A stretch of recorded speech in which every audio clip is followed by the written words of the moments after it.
A 9-year-old boy walks into an Israeli restaurant, a busy restaurant, and he looks and he tries to find himself a table, and finally he finds himself a table somewhere and he sits down. The waitress comes over to him, looking a little perplexed. "What are you doing here?" she says.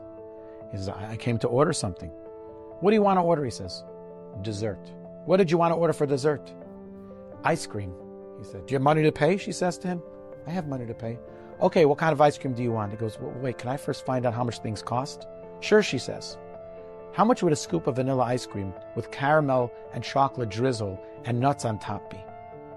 She looks at her menu and she says, "That would be 10 shekel." "Do you have 10 shekel?" "Yes." "Do you want to order it?" "I'm not sure. Can I have some time to think about it?" "Okay, but make it quick. This is a busy place." She comes back a few minutes later and says to the boy, "So did you decide what you want to order?" "I have another question," he says to the waitress. "What would it cost if I just got the scoop of ice cream without the caramel, the chocolate, and the nuts?" "Oh," she says, "then it would just be 5 shekel." "So what do you want?" she says. "I'm trying to decide. Could you come back in 2 minutes?" At this point, she's flustered, clearly not a big tipper, and what's he doing is just taking up a spot in the restaurant. She has so much more important things to tend to. Comes back a few minutes later. "No," she says impatiently. "So do you decide?"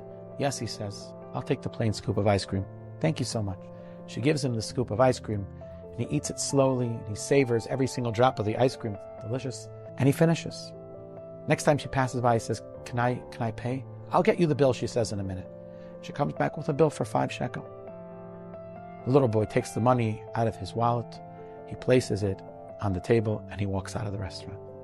A few minutes later, the waitress comes back, and when she sees what's on the table, she breaks into tears and she begins sobbing. There was a little note that the boy had written, and it said, 5 shekel is for the ice cream, and the other 5 shekel is a tip. Here she was, judging the boy unfavorably, flustered, a little bit stressed by this boy who's taking up space, who's clearly not going to tip. And little did she realize that the boy was trying to decide inside of himself, should he put himself first and order the extra toppings, or should he do a chesed for the waitress and give her a large tip? And at the end, his care about the waitress overcame his personal selfishness, and he gave her 100% tip, 5 whole shekel. The waitress felt terrible. She wanted to run out of the store, run over to the boy and beg him for mechila, but he was gone by that point. I think the story teaches us such a valuable lesson as we think about Rosh Hashanah and Yom Kippur, and we're in Chodesh Elul.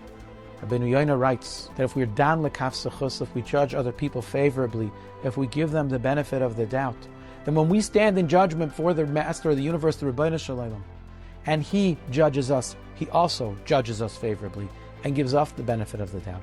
Such a powerful thing to work on as we slowly but surely draw close to the Yom Neram, to the days of awe. We need to start judging the people around us favorably.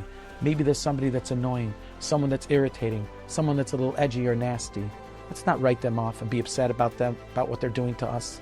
Be angry at them. Let's be dan lekaf sechus. Let's give them the benefit of the doubt. Maybe they're going through a difficult situation, and on the contrary, being kind to them could help them with their situation. With Hashem's help, if we work on judging others favorably, on giving the benefit of the doubt, when we stand in judgment before the Ribbono Shel Olam, He'll judge us favorably. He'll give us the benefit of the doubt, and we'll each be written and inscribed for a happy and healthy, sweet New Year.